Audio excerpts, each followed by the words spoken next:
По најавите дека СЈО ќе побара од неизвршните и независни членови во одборот на директори да дадат согласно со обвинителите да извршат претрез во Македонски Телеком, денеска специјалната јавна обвинителка Аленче Ристовска со тимот влезена е во компанијата. Засега нема информации дали тимот на СЈО е на состанок во компанијата или пак е почнат увидот во документите.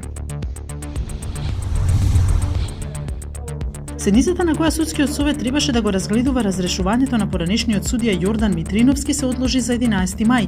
Митриновски вели дека зад неговото разрешување стојат екс-министерот за правда Михајло Маневски, неговата сопруга Филимена, бидејќи бил во отворен конфликт со нив. Тој за случајот има пресуда од судот во Страсбур. Комисијата за статусот на жената при Обединетите нации, која треба да се бори против половата нееднаквост, ќе ја предводи Саудиска Арабија, што најде на жестоки реакции во јавноста. Невладината организација UN Watch ја осуди одлуката донесена со тајно гласање. Тоа е како да ставите пироман на чело на противпожарна единица, изјави Хилал Ноер од организацијата.